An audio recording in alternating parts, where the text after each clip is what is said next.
Namaste. I am Javian Swarnima, Assistant Professor in Jayoti Vidyapeeth Women's University in Civil Engineering Department. Today we will discuss about a topic from Geotechnical Engineering, which is numerical based on standard Proctor test. Okay.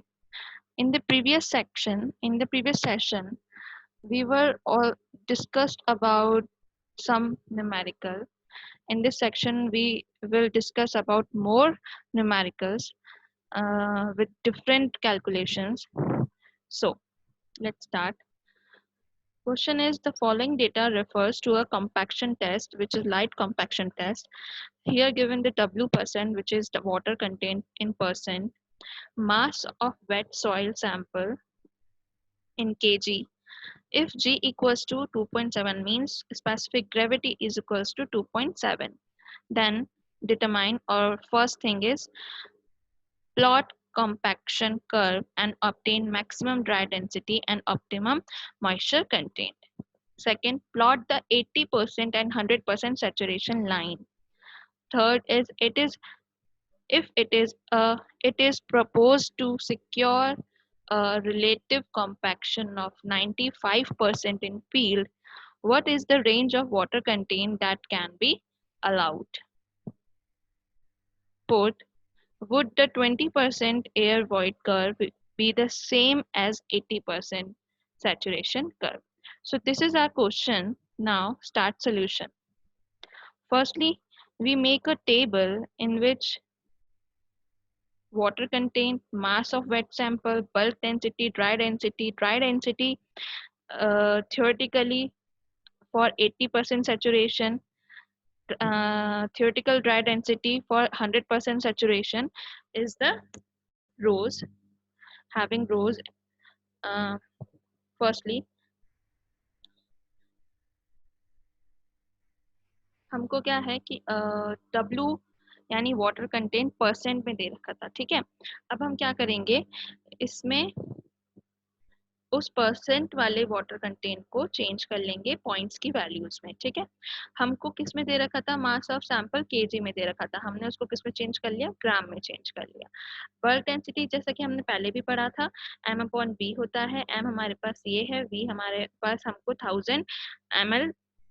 हालांकि question में mention नहीं है, लेकिन अगर हम light compaction test की बात करें तो लाइट कॉम्पैक्शन टेस्ट के लिए आईएस ने फिक्स कर रखा है स्टैंडर्ड की वॉल्यूम जो होगा वो 1000 ml ही होगा। तो हम क्या मानेंगे, अगर क्वेश्चन में नहीं गिवन है तो हम वॉल्यूम 1000 ml ही मानेंगे, ठीक है। तो उसके बेसिस पे हमने हर एक वाटर कंटेंट पे उसके कॉरेस्पॉन्डिंग की बल्क डेंसिटी फाइंड आउट कर ली। अब हम क्या करेंगे, ड्राई डेंसिटी फाइंड आउट करेंगे, which is rho d equals to rho upon 1 plus डब्ल्यू। जब हम इस फॉर्मूले में रो एंड डब्ल्यू की वैल्यू रखेंगे तो हर वाटर कंटेंट पे उसके कॉरेस्पॉन्डिंग की ड्राई डेंसिटी हम लोग फाइंड आउट कर सकते हैं। वो किस में फाइंड आउट होगी, उसकी यूनिट क्या होगी, ग्राम पर ml ही होगी, ठीक है। अब इसके बाद ड्राई डेंसिटी थ्योरेटिकल हमसे पूछा गया था फॉर 80%, जैसा कि हमसे पूछा गया है यहाँ पे plot the 80% and 100% saturation line. तो अगर हमको 80% और सैचुरेशन लाइन 100% सैचुरेशन लाइन बनानी है तो उसके लिए पहले हमको रो डी फाइंड आउट करना पड़ेगा 80% एंड 100% के लिए। तो हमने 80% सैचुरेशन लाइन के लिए फॉर्मूला लगाया, जैसा कि मैंने प्रीवियस सेशन में जब मैं कॉम्पैक्शन कर्व समझाया था तब मैंने अच्छे से बताया था कि अगर ऐसा क्वेश्चन आए जिसमें सैचुरेशन की वैल्यू कुछ परसेंट दी हुई हो, तब हम क्या फॉर्मूला लगाएंगे, rho d equals to g rho डब्ल्यू 1 प्लस डब्ल्यू जी अपॉन एस लगाएंगे। एस की जगह पे हम क्या रखेंगे, जितना भी परसेंट हमको डिग्री ऑफ सैचुरेशन का हमको दिया हुआ होगा हम वो वाला परसेंट वहां पे रख देंगे, ठीक है। तो मैं उसी का एग्जांपल, ये इसलिए मैंने ये न्यूमेरिकल करवा रही हूँ ताकि मैं उस एग्जाम्पल को जो मैंने वहां पे समझाया था उसको यहाँ पे एलिमिनेट कर सकूं, एलिब्रेट कर सकूं अच्छे से, ठीक है। तो और साथ के साथ जीरो एयर वॉइड्स या फिर 100% सैचुरेशन लाइन भी यहाँ पे इस क्वेश्चन में हम लोग ड्रॉ करेंगे तो वो भी अच्छे से समझा सकूं, ठीक है। तो ये हमारे पास फॉर्मूला था रोडी का। तो हमने रोडी के फॉर्मूले में rho d equals to g rho डब्ल्यू 1 प्लस डब्ल्यू जी अपॉन 0.80 हमने रख लिया, ठीक है। अब इसमें क्या करेंगे, हम इनकी वैल्यूज पुट करेंगे, वैल्यूज पुट करते करते हम लोग हमारे ड्राई डेंसिटी थ्योरेटिकल 80% की हम लोग वैल्यूज निकाल देंगे, ठीक है। हर वाटर कंटेंट पे उसके कॉरेस्पॉन्डिंग की वैल्यू निकल जाएगी। अब हमको क्या करना है, 100% के लिए ड्राई डेंसिटी निकालनी है।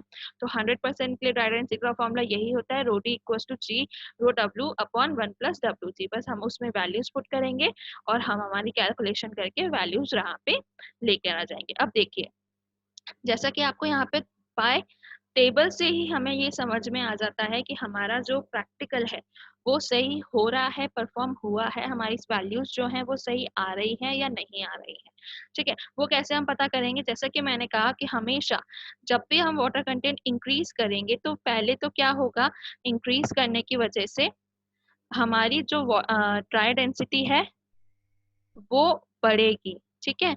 तो हमारी ड्राई डेंसिटी देखिए, जैसे कि ये हमारी ड्राई डेंसिटी, वाटर कंटेंट हमने बढ़ाया तो हमारी ड्राई डेंसिटी जो है बढ़ रही है और एक पॉइंट के बाद वहां पे आके कम होने लगती है, ठीक है। तो यानी कि जो भी मेरे को वैल्यू मिल रही है वो पहले तो बढ़ती हुई मिलेगी और फिर कम होती हुई मिलेगी, ठीक है।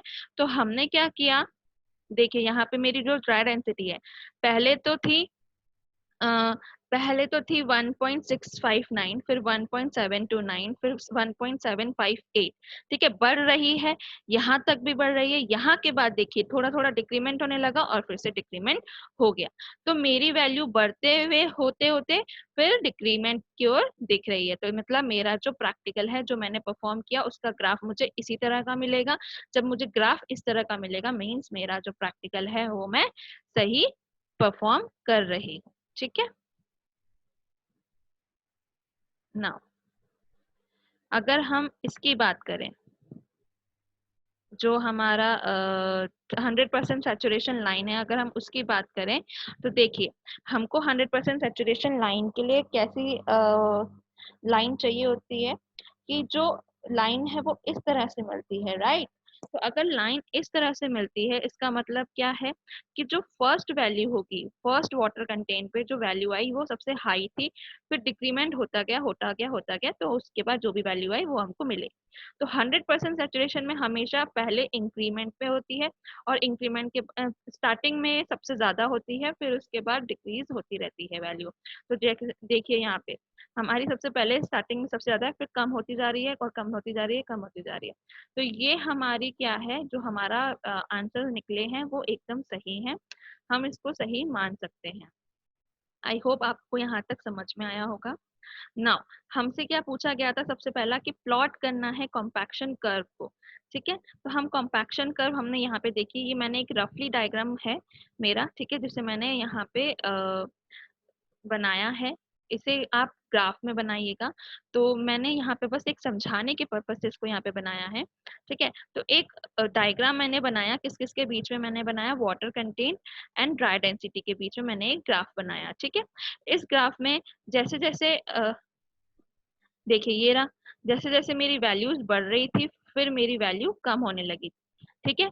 तो जो हाई पीक पॉइंट आया मेरा, जो हाई पीक पॉइंट था, उससे मैंने अपनी वैल्यू को क्या किया, एक्स एक्सिस पे वाई एक्सिस पे लेके गई तो मेरे को मैक्सिमम ड्राई डेंसिटी मिल गई। और अगर मैं उसी से कॉरेस्पॉन्डिंग में एक्स एक्सिस पे लेके गई तो मेरे को ओएमसी मिल गई। मेरी ओएमसी कितनी मिली है मुझे, 15.5 ओएमसी मिली है एंड 1.774 मेरी क्या है, एमडीडी मिली है मुझे, ठीक है। अब इसके साथ ही 80% सैचुरेशन लाइन की बात करें तो जैसे 80% सैचुरेशन लाइन पर्टिकुलर जिस वाटर कंटेंट पे हमको मिला था, तो वही हम यहाँ पे क्या करेंगे, जैसे ये वैल्यूज दी मैंने हमने कैलकुलेट करी हैं, हम उसको यहाँ पे वैसे का वैसा ही ड्रॉ कर लेंगे एंड सारी लाइंस को मिला देंगे तो वो हमारी 80% सैचुरेशन लाइन या 80% सैचुरेशन कर्व बन जाएगा, ठीक है।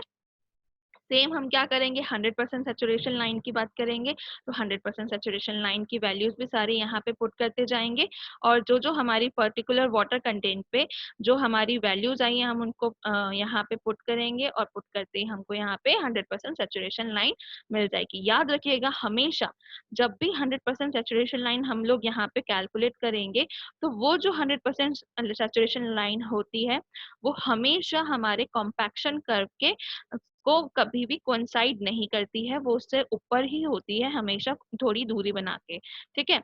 तो हमेशा अगर आपका कभी ऐसा हो कि कैलकुलेशन मिस्टेक हो जाए और 100% सैचुरेशन लाइन कॉम्पैक्शन कर्व के नियर अबाउट आके उसको कोइंसाइड करने लगे, तो दैट मीन्स आपका जो या तो लाइन गलत आपने ड्रॉ करी है, या फिर आपका जो कॉम्पैक्शन कर्व आ रहा है वो आपका गलत है, ठीक है। तो ये हमारा फर्स्ट और सेकंड पॉइंट जो हमसे पूछा गया था वो हमने यहाँ तक फुलफिल कर लिया।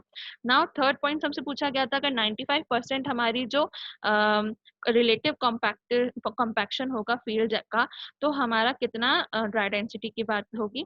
तो ड्राई डेंसिटी के लिए हम क्या करेंगे, फॉर्मूला हमारे पास क्या है, relative compaction equals to rho d field upon rho d max into 100, ठीक है। रो डी मैक्स हमने निकाल लिया 1.774 है, बाय ग्राफ हमने इसको फाइंड आउट कर लिया है, ठीक है। वो वैल्यू हम यहाँ पे रखेंगे, 95 हमको क्वेश्चन में गिवन है, उसमें वैल्यू रखेंगे और हमारी रो फील्ड 1.68 रो डी यानी हमारा ड्राई डेंसिटी हमको यहाँ से मिल जाएगी, ठीक है। नेक्स्ट हमसे पूछा गया था कि अगर वॉइड रेशियो जो है, परसेंटेज एयर वॉइड जो है वो अगर 20% हो, यानी कि 0.Na की वैल्यू कितनी हो, 0.2 हो, तो क्या दोनों 80% और 20% के जो कर्व हैं वो एक जैसे होंगे क्या, वो सिमिलर होंगे क्या। तो उसके लिए हम क्या करेंगे, सबसे पहले Na हमको कितना दे रखा है, 0.2 दे रखा है। हमने जब हमने कॉम्पैक्शन पर कर्व पढ़ा था पिछले सेशन में, तो उसमें हमने रोडी का फॉर्मूला निकाला था in the form of Na, तो वो क्या था, 1 माइनस Na रो W अपॉन 1 प्लस WG। इस वैल्यू में मैं Na की वैल्यू कितनी रख दूं, 0.2 पुट कर दूं, लेकिन किस वाटर कंटेंट में, सबसे पहले हम फॉर एग्जाम्पल लेके देखते हैं कि 8.5 में हमारी वैल्यू कितनी आ रही है। तो सबसे पहला हमारा वाटर कंटेंट 8.5 ही है, हमने उस पर वैल्यू चेक करनी है हमारी रोडी की Na के फॉर्म में। तो हमने यहाँ पे फॉर्मूले में वैल्यूज रखी और हमारी वैल्यू आई 1.756, जबकि हमारी जो 80% सैचुरेशन लाइन थी उसमें जो W 8.5% था, उसमें जो रो डी की यानी ड्राई डेंसिटी की जो वैल्यू आ रही थी वो 2.098 ग्राम पर ml आ रही थी। दैट मीन्स कि दोनों की वैल्यूज डिफरेंट आ रही है, तो वो दोनों जो 20% एयर वॉइड्स कर्व है और जो 80% सैचुरेशन कर्व है वो दोनों की दोनों डिफरेंट होंगे, दोनों सेम नहीं होंगे। यही हमसे पूछा गया था और हमने यहीं पे आंसर उसका बता दिया है। आई होप आप सबको यहाँ तक का समझ में आया होगा। And if you have any doubt, then please mention it in a comment box. I'll resolve it. This session is powered by Digital Version 2.0 Jayoti Vidyapeeth Women's University. Thank you.